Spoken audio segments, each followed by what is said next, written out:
Good evening, everybody, and welcome back to the Bundesliga Show, brought to you by Over the Bar. Checking in for the last time on a Monday to review what has been an excellent match week 34 of the Bundesliga. Joined by Mark. Mark, how are you doing this fine evening? Yeah, not bad at all. Obviously, it's been a bank holiday over here in Germany, so yeah, taking it a little bit easy today, which is always nice. Yeah, obviously a great weekend of football. It seems crazy that it's over, doesn't it? In some way, obviously we've got a few finals to come, a relegation playoff, but the 34 games are over, and obviously the Euros is just around the corner now. Yeah, you're not wrong. Yeah, we'll soon be. Well, there won't really be much of a pause in football, will there? Like you say, with relegation, playoffs, finals, then straight into Euros, isn't it? So yeah, plenty of football for everyone still to enjoy. But yeah, of course, what we're here to do primarily for the show tonight is just review Match Week 34. Of course, if you did join us on Saturday for the kind of the watch along. Gillette Soccer Styley. That was really good fun. Of course, me and Mark were kind of just watching one game each whilst watching the goals go in. So now we've obviously had a bit more time to kind of reflect and see some of the games in more detail. So yeah, we'll be reviewing all the games and obviously concentrating in the main on in the kind of relegation scrap, and of course all the different permutations with regards to teams playing off for Europe. Obviously, plenty about Leverkusen unbeaten, and much, much more. So yeah, sit back and enjoy with us. And obviously, before you do, if you can, before you sit back and enjoy, make sure you leave a thumbs up on the video. That would be really appreciated. I can see Justin, you joining us already. Thank you so much for tuning in. Great that you keep on joining us, especially early on in the morning. So that's really appreciated. Make sure you join in with Justin and comment along, share your thoughts on how your team's done. Disappointed, ecstatic, okay season, everything in between. Give us a shout. And of course, subscribe to the channel so you don't miss out on anything in between. So yeah, as you can see on screen, we've got all the scores up. Obviously, we're using this directly from the Bully News website, actually. So make sure you check those guys out. Great partnership that we have going on with them. We had a great show, just last Thursday with Runa for the last fantasy show. That went down really well. There's been lots of lovely comments in that video and since on X and Twitter, thanking particularly Runa for his contribution. So that's been excellent. So thank you very much for all of that. Right then, Mark, we are going to kick off with, with the relegation battle. This was obviously something really exciting that we got to follow all of Saturday afternoon. We got drama to the last, but I think if we start with the team that needed maybe the biggest miracle, which of course is Köln, who went away to Heidenheim, needing to win themselves and then having some goals, obviously a goal swing themselves, and they needed an Union Berlin loss. That was quite clear from the start that it wasn't going to be the case. We quite quickly were commenting on the Köln starting 11 and particularly those fullbacks, Mark, where obviously we had Jan Thielmann playing out of position at right back and Dominic Heinz making his first start of the year at left back. And I think I saw a statistic after about 40 odd minutes, Heidenheim had favoured going down the left-hand side. So obviously the right-hand side where Thielmann was like 60% or 55%. So a great deal of the ball was being played down there. And that's where a couple of the goals came from early on. The Dinchy brace, Mark, a player who's had a fine season, and as we know, we were commenting on him and how he's off in the summer, we think, to Frankfurt. Just showing his qualities. One with a bit of fortune, obviously taking a deflection, but the second goal was all his own work, again, through some pretty weak defending, though I think it's fair to say. And I mean, even at 2-0 down, you're thinking you need a miracle.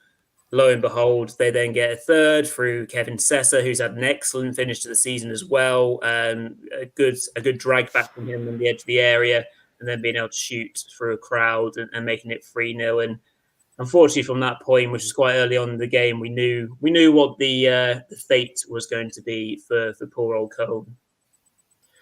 Yeah, unfortunately, it just never got going, really, did it? We knew that they had to win the game. They had to get the result in this particular match. But, yeah, obviously injuries played a part. I mean, the fact that they did have to go so weak at fullback, I mean, that was never going to be good against a team like Heidenheim, who are very, very strong down the wings as well.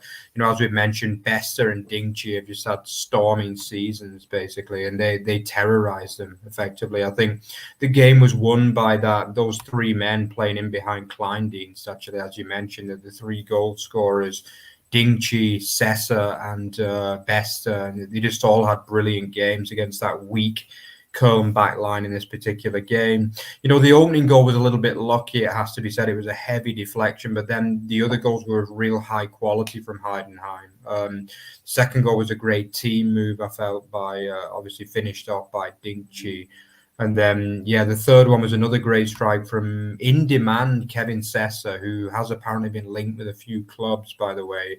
He doesn't earn very much at all. He's on a kind of basic contract of 70 grand a year, basically, yeah, which is not a lot for a Bundesliga footballer, basically. Yeah.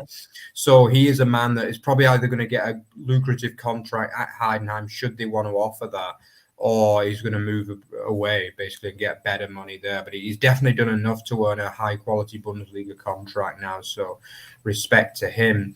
Yeah, as for Köln, it just never got going, basically. Obviously, we saw them start slowly against Union Berlin the week before, but they just about had enough to come back somehow in that game. And, you know, we've been waiting for that relegation for weeks and weeks and weeks, haven't we? And obviously, eventually, I think half an hour into this game, we knew that they were condemned, basically. Certain players just had stinkers as well in the game. I mean, Ali Du, who's probably been their star of the second half of the season, just had an absolute howler of a game, giving the ball away a number of times in key positions, which I think played key roles in the second and third goals. Yeah, so it just didn't work out for them. I mean, what's going to happen in the future? Obviously, there's been a lot of talk about the future of Timo Schulz. You know, he's not officially committed yet.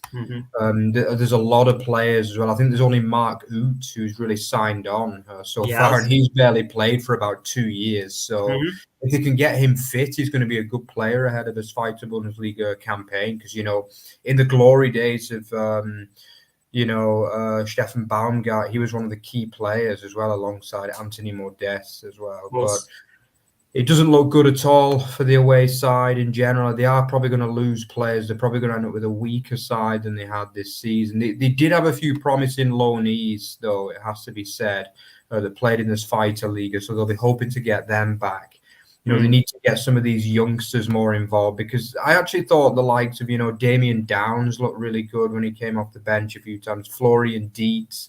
So it's not all bad for Köln, but yeah, they went with the experience this season, and it's just not worked out for them, basically. They deserve to be relegated, yeah. I mean, not to try and big myself up, but I did tip them to go down at the start of the season, and a lot of people doubted me for that, but I think after this result, my choice was justified, really.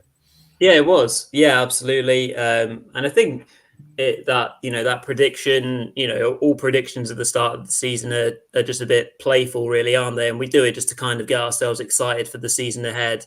But I think, you backed yourself up by looking at the strength of the squad and being worried about what they could maybe produce. You can't get away from the fact that they scored the least amount of goals in the league. They just haven't had that threat. They've not had a clear method of maybe trying to get those goals. Sort of stats that I was reeling off a few weeks ago on the show, like about how they're the highest team for open play crosses by an absolute mile as well. But what has that led to? Obviously, we saw Stefan Tigges, of course, get that goal back from a really nice cross by Carstensen. I mean, he couldn't miss, could he, from like a yard, but still hit the bar and went in.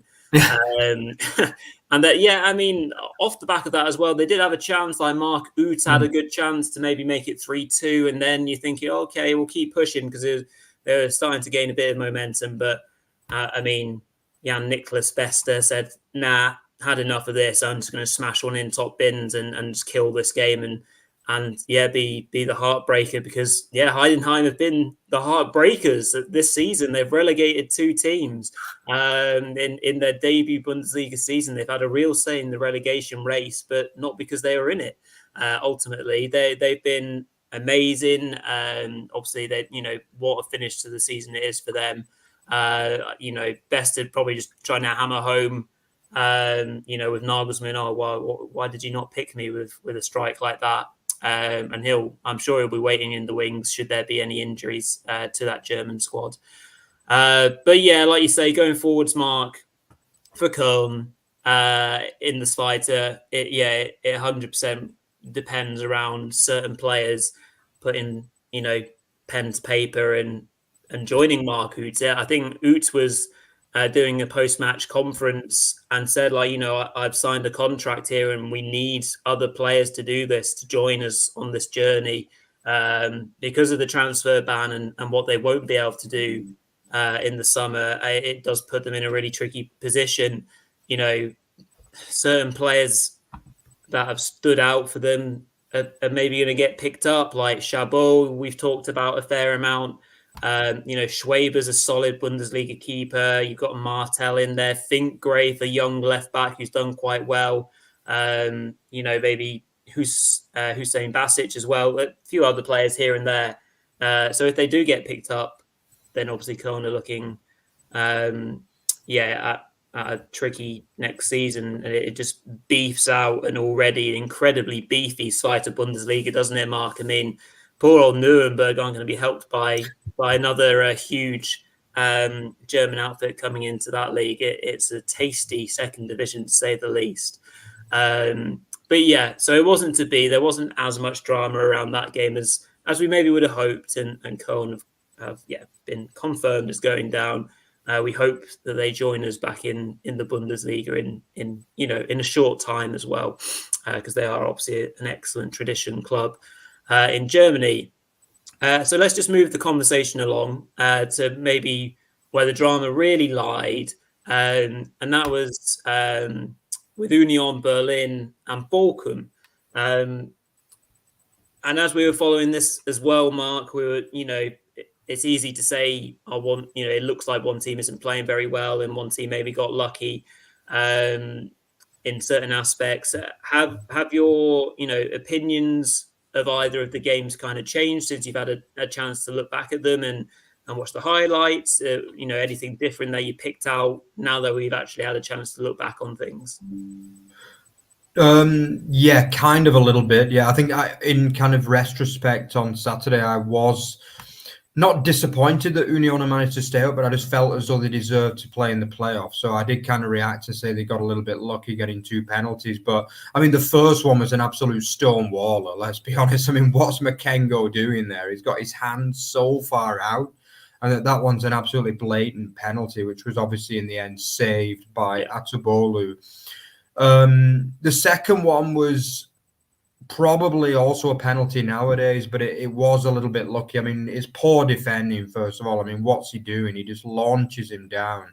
Yeah. And then obviously the biggest stroke of luck they get is the fact that Atubolu once again saves it. And I mean, Atubolu was absolutely furious that no one was there to clear it because the ball went quite a long way back. Like normally when it goes that far back, there's someone rushing out to clear it out. But clearly Freiburg didn't want that Europa Conference League place. And I mean, Haberer was pretty much on the penalty area by the time he stroked it into that empty net. So I can understand him being annoyed at Atubolu. Obviously, the fact he saved 2 penalties. I mean, that was a brilliant end to the season for him, really, a man who's also had criticism this season at times. But, I mean, yeah, from that respect, they were very lucky because, I mean, at the end of the day, when you save 2 penalties, a defender's got to be running in there and clearing that. And I suppose it just kind of sums up the way Freiburg's last third of the season went, really, in many ways. It was a good opponent to play, in truth, at Union Berlin because they have been on really poor form and just looking a little bit dejected and struggling to move forward, really, the SCF. Yeah. So, yeah, I would say on that respect, they were lucky. But, I mean, they did play relatively well in the game. They created chances. I mean, the Hollerback goal was amazing as well. Excellent. That was, I mean, he really turned up for the occasion in this match. I mean, that was a hell of a strike, really. And, you know, the atmosphere is always fantastic in the first Sarai. And I think, you know, the fans really helped them get over the line. It looked as though they'd blown it when obviously one of the smallest men on the pitch, Ritsu Doan, was able to head in at the far post. I mean, that just about summed up their season in many ways. But they were able to get over the line. Were they lucky over the course of the season? Yes, in my opinion. For me, they were the third worst team in the Bundesliga this season, Union Berlin, and they probably should be playing the playoff right now. But sometimes lady luck happens, you know, and they did manage to get themselves out of there. And, you know, they're safe for another season. But for Union Berlin, they've got a lot of work to do over the summer, because for me, if they go into the season with this squad, they probably will go down next season, really. I just feel as though there's no balance to the squad. That a lot of the bigger name players have just absolutely flopped on every level imaginable. I mean, even Robin Gosens was guilty of that equaliser against Freiburg as well. He's also not big money, you know, 50 million euros they paid for him. And he's linked with, I think, Lazio, actually, ironically. He's probably going to be out. I would imagine Kevin Volland has also not really done it on a consistent basis. I'm not sure he's done enough to stay. You know, I think we're going to see a lot of these big names move out, and they're going to go back to signing, you know, kind of like more Union Berlin style players, really. And maybe that's the best thing for them, because obviously the manager issue is going to be a problem, because we don't know who's going to be their full-time manager now. Yeah, they've got issues, basically. But obviously for now, they're safe. They can plan for another Bundesliga season. But it's, I mean, it's not been a good year. It's been a beleaguered year, in truth, for the Berliners. What do you think, Rory? Do you think they deserve to go down, or to at least play the playoff? I think they were a little bit better than Darmstadt and Köln. I'll give them that. But I mean, for me, they deserve to play the playoff. Do you think that's fair, Rory? Yeah, I think it's a fair comment. You kind of feel that Bochum have just found a weird way of getting themselves into this position, but we'll come on to them in a second. And we're not, you know, just trying to pile on to Union here, because, you know, we both are huge fans of, you know, Union.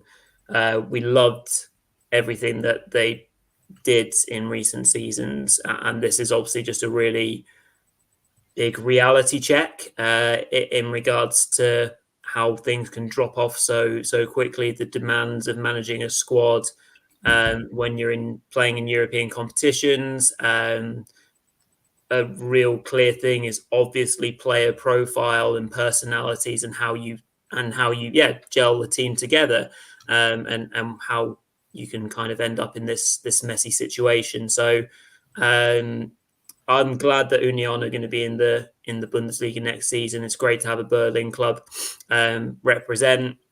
The fans are amazing, and you know, I hope they now start to, like you say, make more Union Berlin like signings in the summer.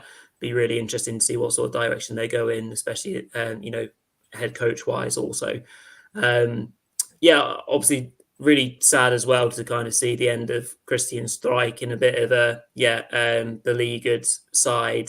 I think there's great change for Freiburg this summer as well. Obviously, head coach wise, the direction they go in, certain players, they've got quite a mixture of young players and more experienced players. The defense has just not been present all season. They've obviously had the novice in net with Atabolu, who's, you know, has grown into the role. We've given him plenty of stick. But also, I think, he showed some real maturity in recent matches for them. But no Europe as well, so maybe that will suit them a little bit better next season. Okay, so let's move on to the Bochum match that from very early on was not going according to plan. Mark, obviously an early goal for Werder through the captain Friedel. A very rare goal as well, coming from a corner. Only his second goal, second ever league goal in around about 130 odd appearances, I think I've read. So, a rare one from him, but a great strike to make it 1-0. Bremen then hit the bar as well on a really good counter. Schmidt setting up Weiser. Oh, sorry, the other way around. Schmidt being set up by Weiser. I think there was an okay effort by Lucia just before that, which almost went in. But yeah, Bochum were not present in that first half, and it was so surprising, so surprising. Yeah, we know and we knew that Werder were confident and in good form as well. And it was always going to be a tough challenge. But the first half was so strange from Bochum, I thought. Very unlike them. Just to not turn up to a man, it seemed. And yeah, the game obviously went on. Bochum still doing strange things in the second half. They did up it a little bit, but Kevin Schlotterbeck then makes that silly error, losing the ball at height in his own half. And then Ryman has to make this amazing, kind of get them out of trouble, making a double save, denied Bittencourt in the end, and almost, injured himself. But then the double whammy, the goals from Young from the free kick, and then Steger, very identical kind of crosses into the box, which obviously put away really well, really good header by Steger, actually. And then they hit the crossbar again. It was, from a performance where you have to do the business yourself and you don't want to rely on other results. It was just flat. I can't believe how poor they were, Mark. And it came across in what I've watched since as well. Yeah, it was a dreadful way to finish the season for them. And, it was a hard fixture. A lot of people were saying, they only need a point against Werder, who don't have that much to play for. But Werder have been very good for a number of weeks now, and I did have the feeling this would be a relatively comfortable home win for the home side, which obviously it was.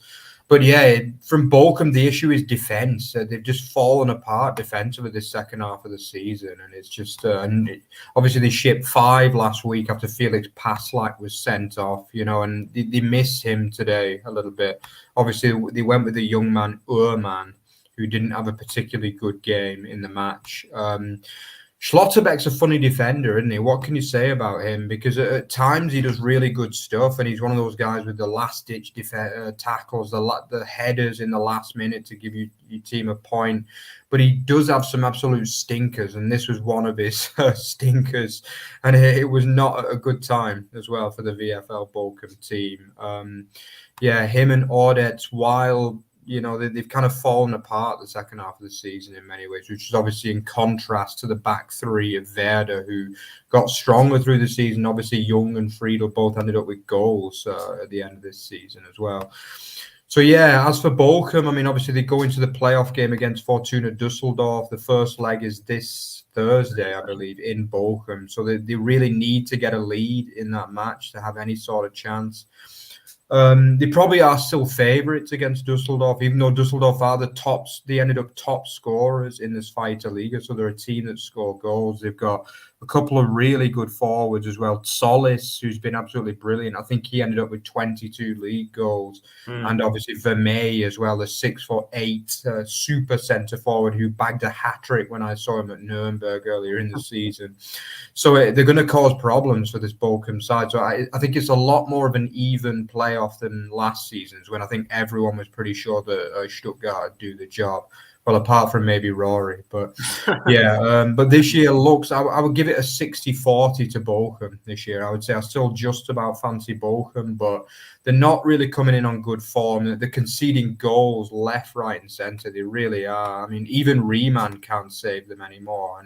Speaking of Riemann, Mark, have you seen this in the news today? I picked it up a few hours ago that Manuel Riemann has been removed from selection for the next 2 games. It was tweeted out by Bochum, a club statement confirming that he won't be considered for selection for the next 2 games due to clear differences in opinion on basically match day selection and player performance. So obviously I think, is he the club captain, Riemann? I could be mistaken, but he's obviously a central part of that team.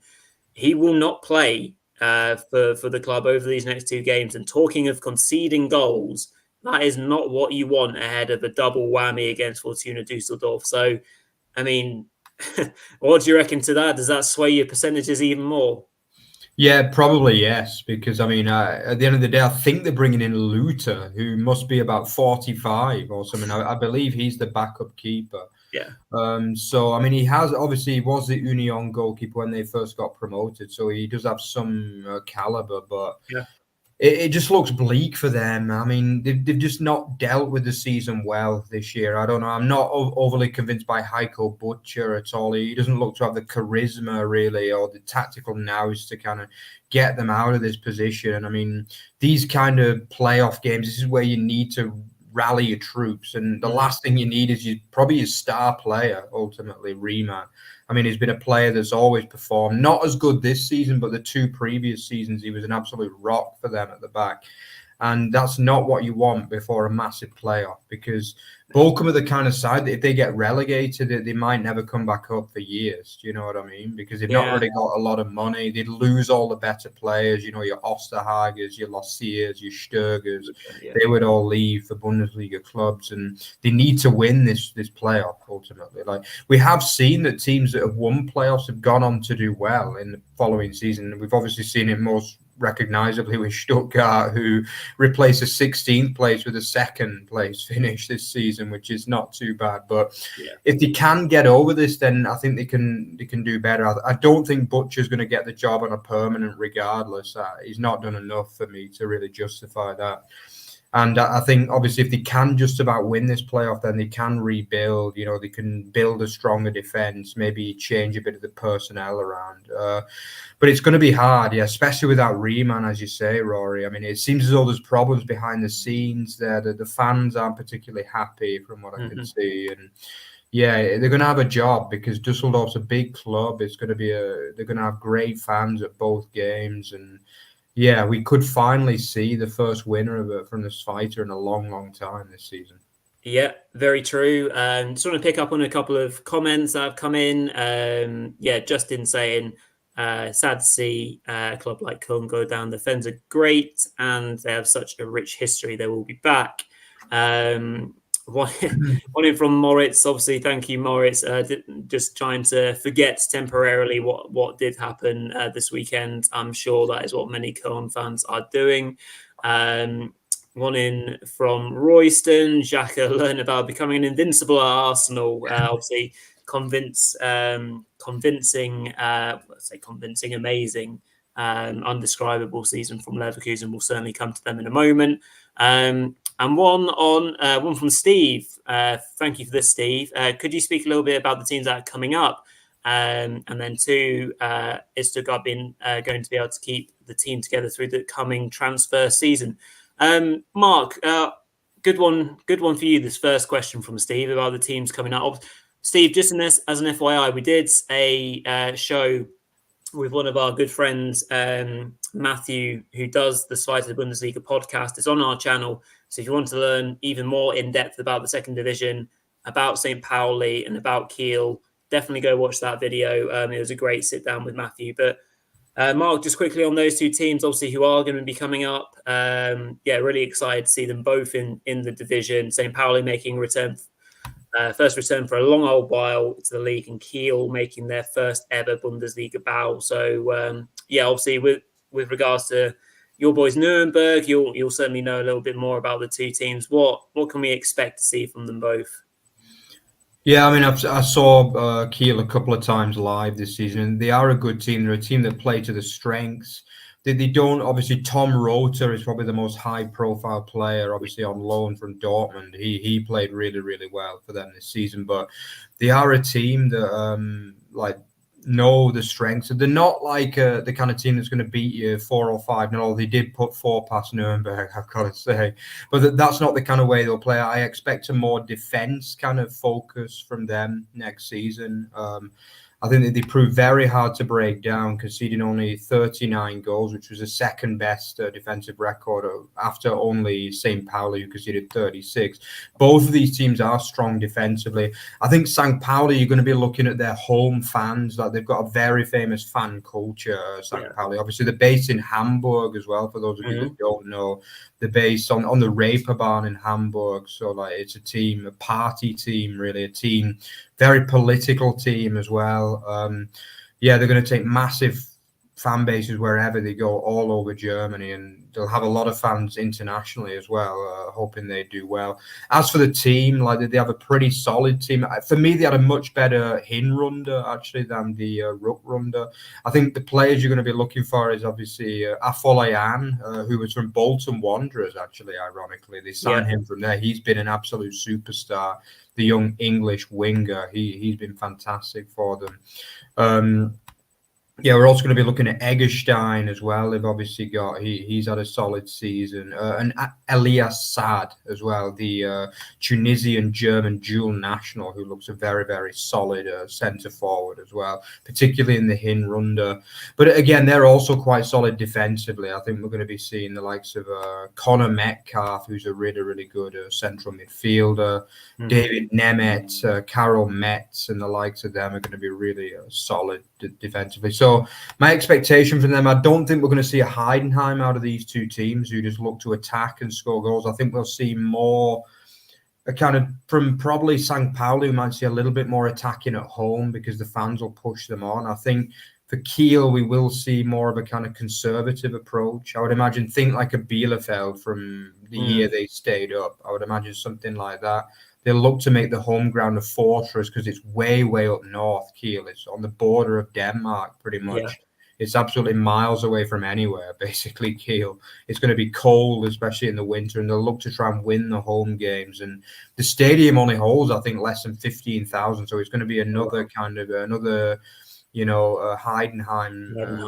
Berlin-style stadium, really. So it's going to be interesting to see them. They've had an absolutely brilliant... absolutely superb rise to the top. Just a few years ago, they were playing Regionalliga and then slowly built the way up. They solidified themselves as a second league team and deservedly get promoted after, 2 or 3 years pushing recently. So it's going to be interesting to see both of those teams. Obviously, it really keeps it fresh, doesn't it, Rory, that it's always new teams that get promoted from the second league, which is really cool, really. The fact that it seems every year it's just two completely new teams, isn't it? So we've been very fortunate since doing the show that we had Bielefeld and Fürth. Obviously, we've had Heidenheim and Darmstadt. Now we have Bochum. Pauli and Kiel. Sorry, who did you say? Bochum as well. They also Bochum, got time. Bochum, who are now really settled. Obviously, we had the two traditional clubs that came back up, Bremen and Schalke. But obviously, Schalke couldn't quite hold on. We've had a great time of it, really, considering there's only usually two teams that come up. We've had a real great variety, which has been fantastic for us to cover. So, very much looking forward to looking at both of those more so next season.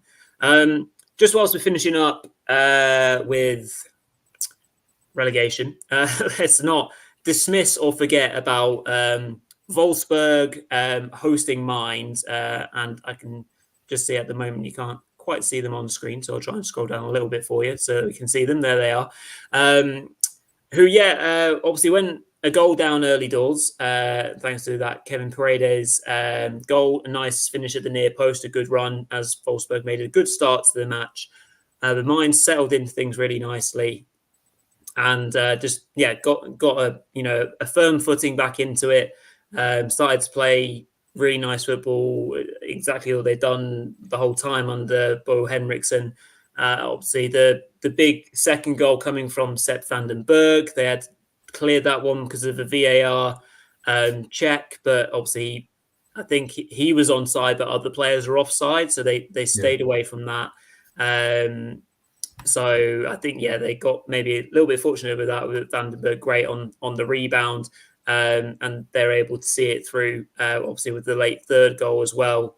We don't want to dismiss this because we spent quite a lot of time on the first 3 games, Mark, but what an amazing turnaround by Mainz. A complete switch. The head coach change just worked emphatically well, and Bo Henriksen has come in and done a truly outstanding job. And I mean, he's got to be up there for head coach of the season. Obviously, he'll go to the likes of Xabi Alonso and maybe Seb Hernes, but he's had such a vital impact on this team's fortunes. Yeah, he's been absolutely brilliant, literally. I mean, like we were joking at the start when he first got appointed that, the Mainz was going for another bowl from Denmark, but he's done an absolutely amazing job. I mean, he looks like some kind of like English Middle Ages lord or something with that haircut. I love it. I love But it. like Lord Farquaad or something like that. But yeah, like he's one. He looks like a right character as well. Yeah. You saw at the end, like he's got that charisma, that character about him. And some great post-match interviews as well. How he was saying he was going to go and have a dance with his wife after the match or something. That she'd relocated to Mainz for him, and yeah, I just thought he seems like a real character, and it looks like they've unveiled the next good manager as well. Mm-hmm. There, I mean, to go 9 unbeaten through the season and stay up on the last day is one hell of an effort, really. And I feel as though in some ways it's gone understated a little bit, really, because we had them pretty much bankers as the playoff team with just 10 games to go.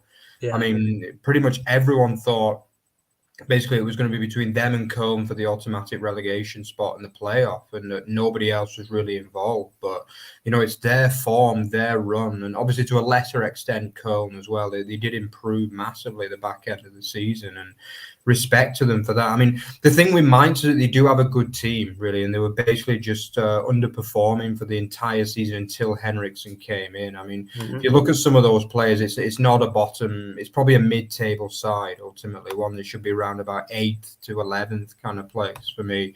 If you look at the likes of Amiri, I mean, he was a revelation as well since he came in January. Yeah. I mean, he's rebuilt his career there, and I hope he stays, to be honest, because he seems to have found a home there. He just looked brilliant in that team, and we're seeing quality from Amiri that we've not seen for years, basically, which is fantastic to see. Barrero, obviously, always been a fantastic player. Yeah, they've got the likes of Gruder, Lee. They've got a lot of young players as well. Gruder and Burkhardt are brilliant ends to the season as well. I mean, there's a lot positive. I mean, I mentioned before that Union I'm a little bit worried about, but Mainz I'm really not worried about. I think they'll go back to mid-table again next season. I think they just were unfortunate to have a really wretched opening, probably first 20 games, really, where they only won 1 game in that time. And probably the mistake of getting Sievert in as well, who's not really a proven manager at the top level. But they did the right thing. It's rare that teams that sack 2 managers stay up, but obviously they did so. And, respect to them, really, because they did so by playing good football. They scored a lot of goals, the famous wins over Dortmund. And this was another great performance. Yeah, and I think they deserve to stay up, absolutely 100%. And I don't fear for the Mainz going forward. I think they will re-establish themselves as a solid Bundesliga team next season. And yeah, they're going nowhere for me. Yeah, absolutely agree. Well done to Mainz for securing their safety. Wolfsburg, of course, were in the conversation for a long while as well this season, Mark, and we can reflect on their season perhaps in another show, depending on what we do with the rest of the season. But yeah, they'll be present in the league next season. They'll have obviously Ralf Hasenhüttl in charge. It's been a very mixed bag from him since he's arrived. He did the job. He did enough to get them out of bother. Haven't seen loads of great stuff from them since. Still a little bit wary of what Wolfsburg can do on a day, despite a very talented squad. I mean, yeah, I felt that they were going to put up a decent fight against Mainz, and they did make a strong start to this match. But I guess as soon as Mainz went ahead, it felt like Wolfsburg weren't going to have the motivation nor the fight or the bottle to get back into the game. So lo and behold, obviously Mainz were too strong and went on to win it 3-1. So again, maybe a side to be worried about. Well, maybe not if you're a general Bundesliga fan, but Wolfsburg have got a lot of work to do in the summer as well if they want to turn their fortunes around. Obviously, as a club that have been involved in Europe a great deal and higher up the league. Right then, we'll move the conversation on because we want to make sure that we just cover the rest of these games as well. If we're talking about the race for Europe, it's been a very confusing one for us to kind of track and follow for the rest of this season because of the changing circumstances, the teams that have been in it and not been in it.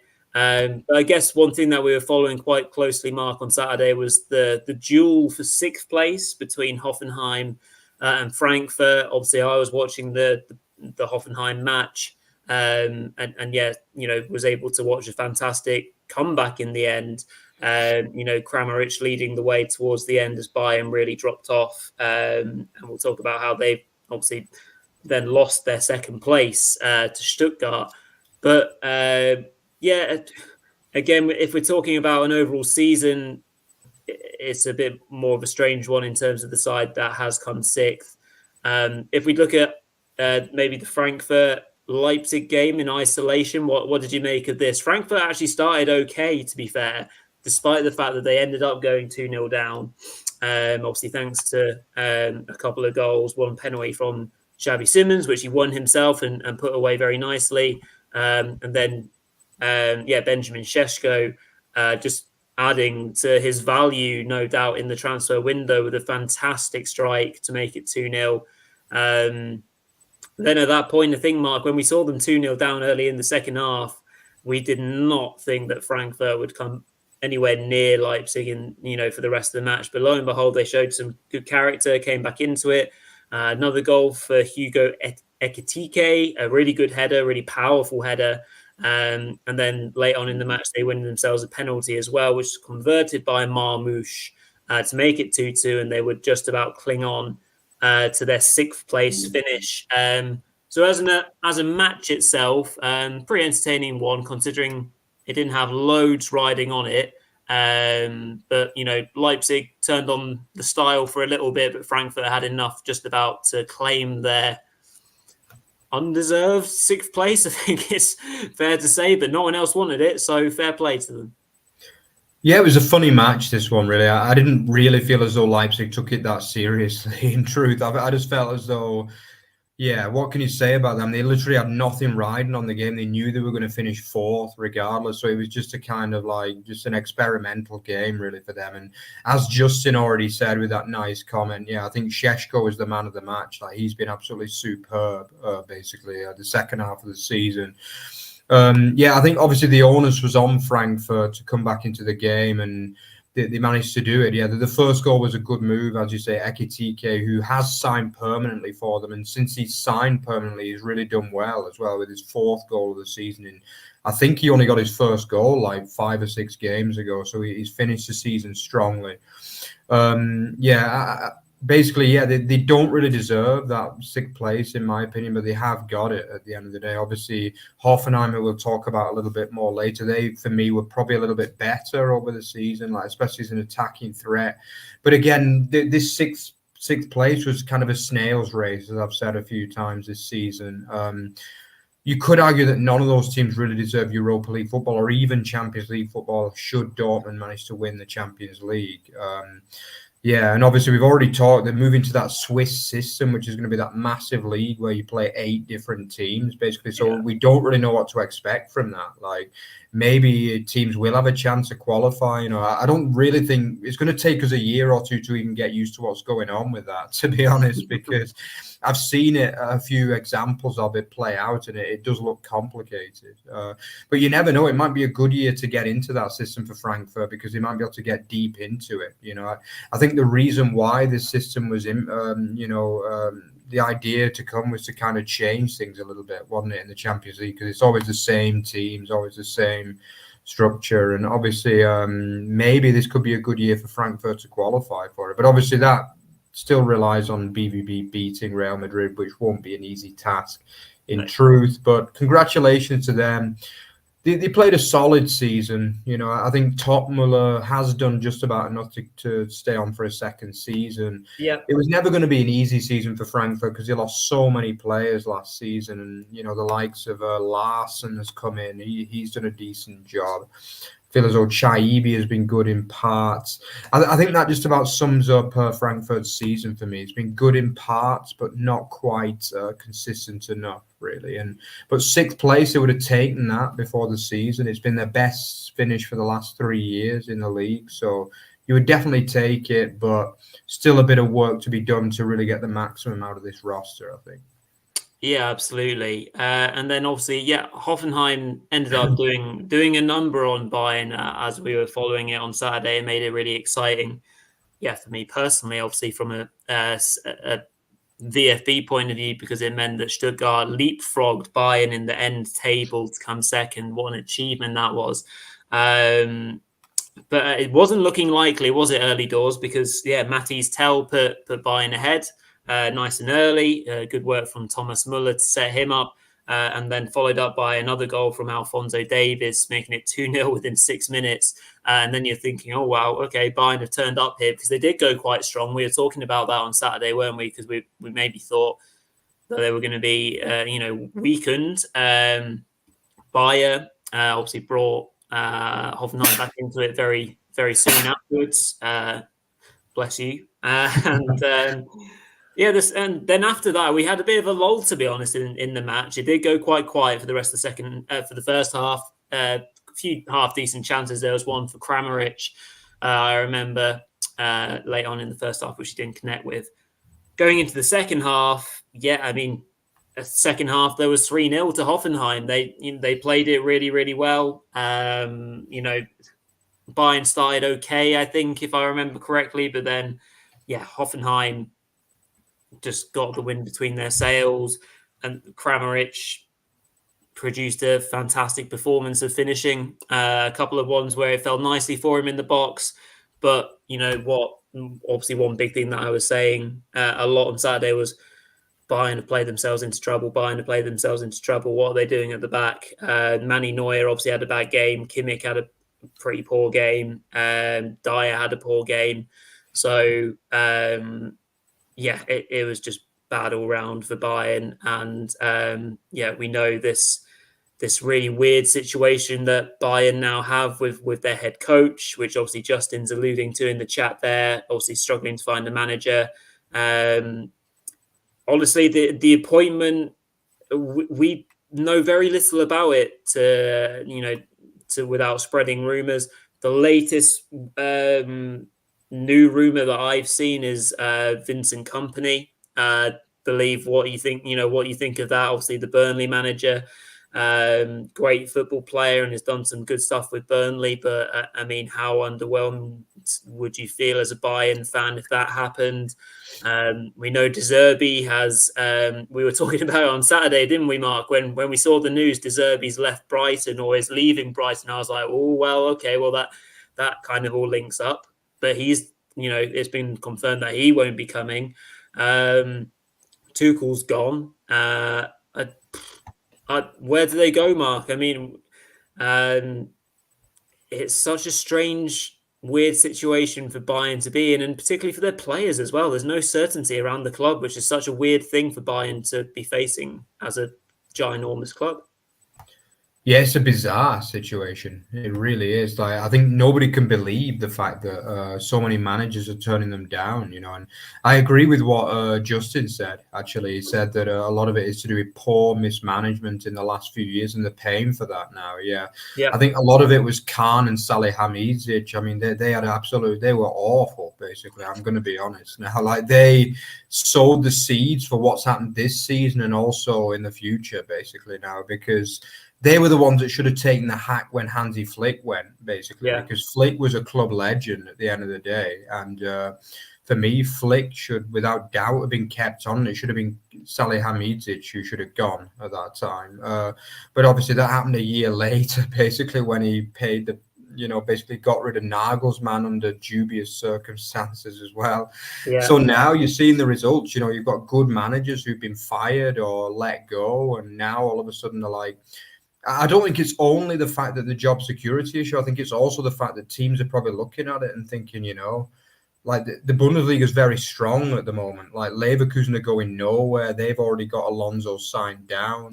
You've got Leipzig who are going to be stronger next season as well. I think Dortmund could potentially challenge again next year. And you've got to remember that the base requirement for Bayern Munich is to win the league and to win it well. So basically anything short of a league win is considered a failure for them.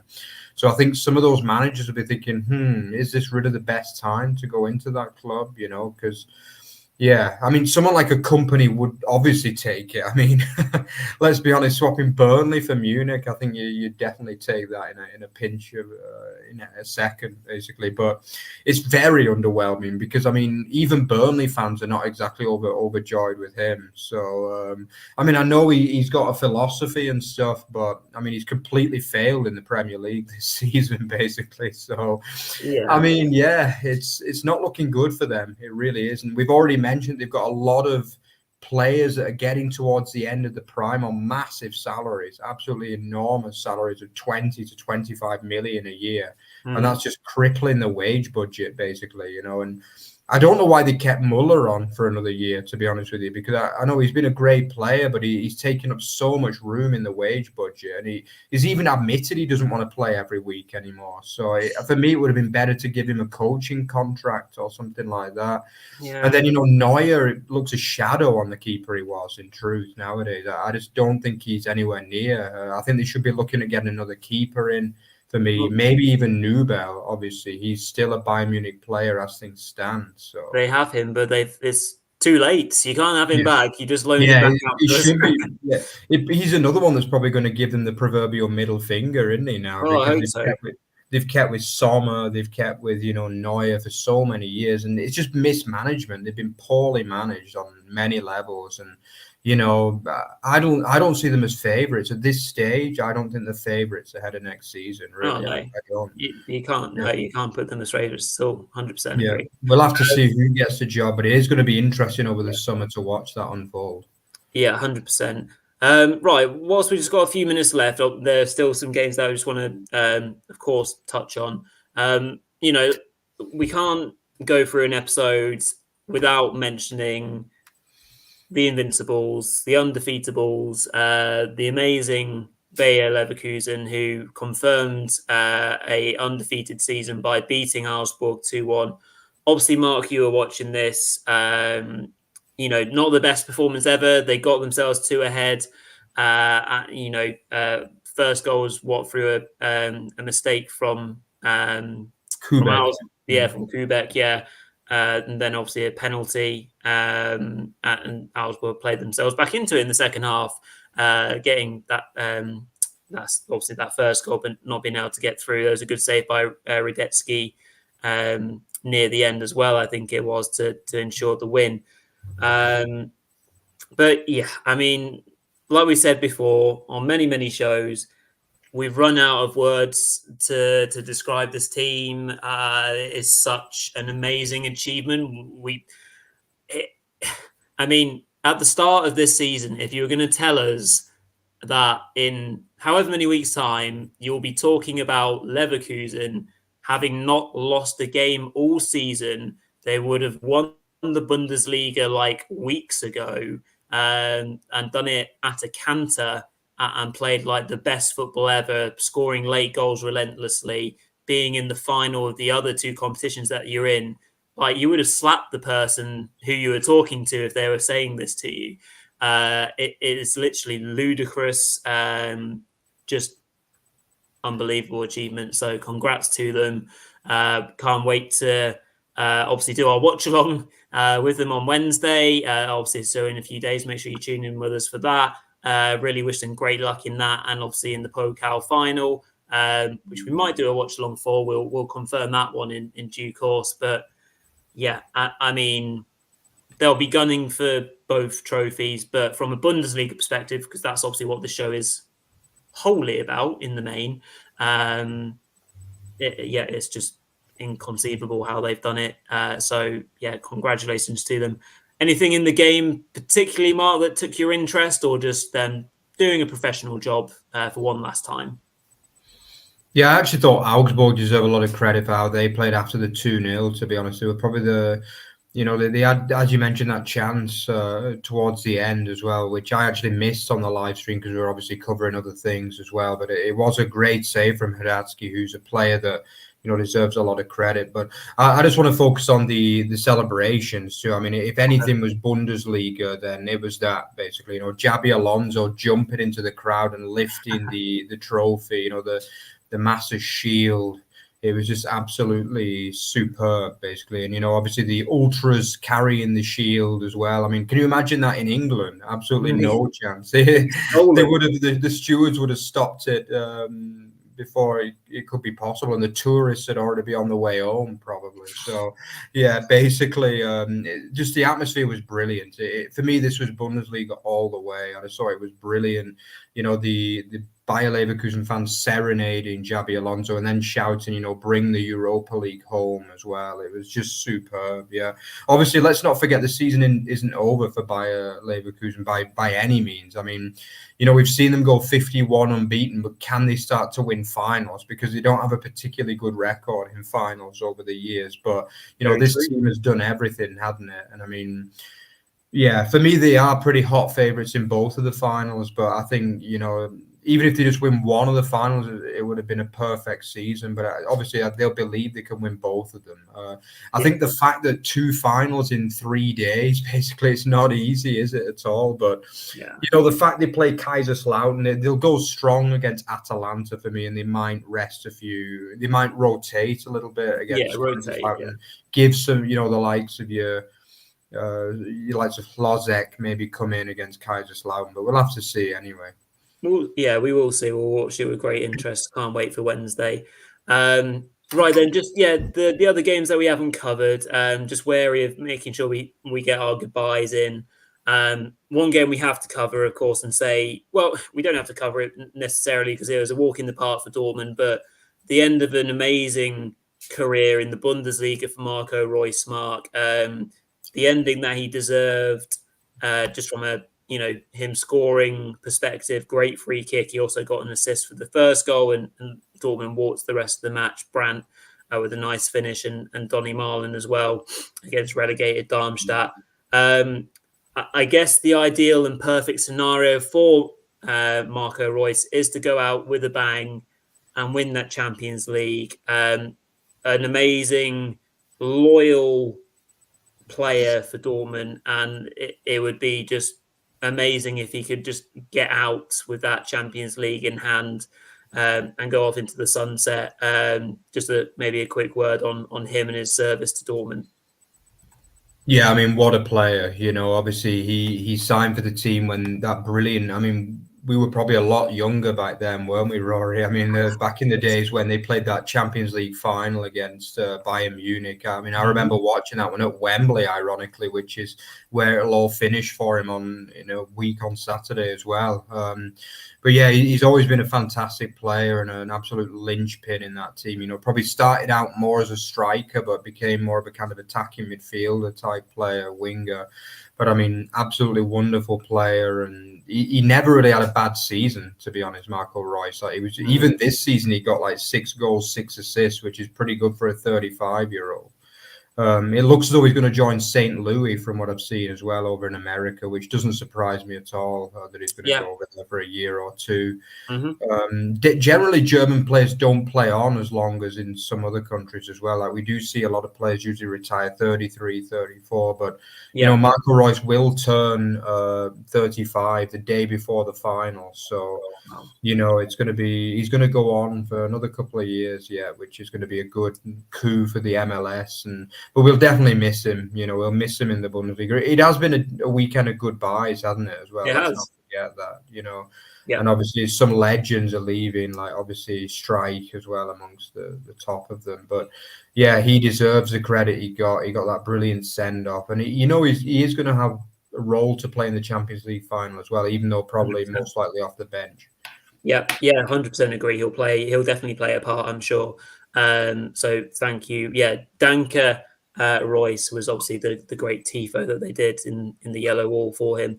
Well, last but not least, just whilst we've got a minute or two, Stuttgart indeed did win their last game and come in second place as a result of Bayern losing. Again, if we didn't have Leverkusen, we'd be just completely reveling in what has been an amazing season for Stuttgart. The turnaround of fortunes, the football they've played, the goals they've scored. It was just a celebration of goals on Saturday as well. Double for Guirassy, and they hit. We hit the bar a couple of times. Jong, and then an amazing solo goal from Silas. The fourth goal, what a great goal that was for him to sign off for the season and come second. And yeah, it will mean obviously Champions League football already secured. Should Leverkusen win the Pokal, it means that Stuttgart will be in the Super Cup to start off the season. Again, what an achievement and great fun that will be for the club. They've done already a lot of good early summer business. They've made the signing of Jamie Leveling, a permanent one. Obviously, we already saw Leonidas Sterigu get signed on a permanent contract a few weeks ago. And today they've confirmed the signing of Nick Voltemata from Werder, of course, now, which we all kind of knew, but it's now official as well. A really interesting signing there. So, yeah, things are looking good. And just reeling back to the question from earlier on this evening from Steve was, can this squad, be kept together throughout the summer transfer window? And my answer is I really hope so. I'm not confident. I think one thing we just have to accept is that Seru Girassi will not be playing for Stuttgart next season. I'm kind of resigned to it right now, especially with the release clause. I think it just makes it really tricky for Stuttgart in this position right now. Any other players that you think, Mark? I mean, I'd rather not kind of talk about it myself because I'm more afraid than anything that you could see maybe making a step away from Stuttgart and maybe stripping the team out a little bit more. Yeah, definitely. I think Furich has been linked away to Dortmund as well. I think Undab, correct me if I'm wrong, Rory, but I believe he's only on loan, right? He's on loan, yeah. I mean, surely they're going to have a good chance of signing him, and I would imagine he'll want to go back as well. He has said that he wants to, yeah. I think that's just depending on the fee that's involved, I guess. Yeah, that's the problem. Even a team that qualified for the Champions League in Germany still can't fork out for these crazy overpriced Premier League players. That's the problem, Yeah. Like if they Brighton say they want 20 million, then that'll probably price out Stuttgart. They'll have to look for a cheaper option. That's the problem. Yeah, and then I think potentially Mittelstadt as well is another one that has just had an absolutely unbelievable season. He's a first choice German left back now, so surely teams are going to be looking at him. Yeah. The likes of Dortmund have had problems in that position as well. So, he's the kind of guy that, Dortmund might potentially look at. Anton, I think Ito, Nubel, even Karatsaw has been tipped up. And I think all of those players are marketable, to be honest, because there's barely any players in the squad that have had poor seasons, As you mentioned, Labeling, who's had a strong finish to the season, he's already on a permanent now, which is good. I mean, probably only Dahoud, really. I mean, he was considered a big signing, but he's not really done anything in truth, or not very much anyway. Yeah, he was okay, yeah. But he can't break that Karatsaw Stiller midfield because they've been so good. So he's been a little bit unlucky in some ways.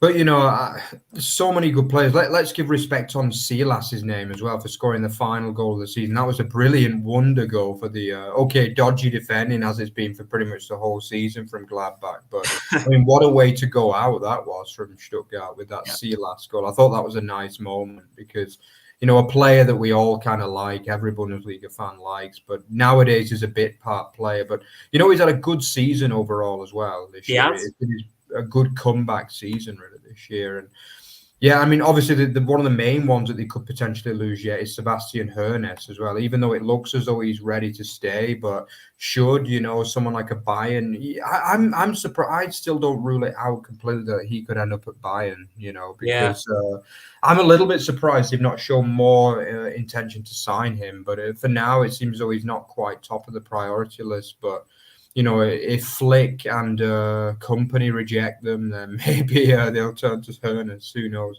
Yeah. But yeah, to be honest, I don't have any worries for Stuttgart because their recruitment is so good. Clearly, the scouting team is excellent. And I think even the likes of Guirassy is replaceable, and they will have a bit of money in the bank now to spend, but they'll be clever with it. And yeah, I do believe they can have another good season next year.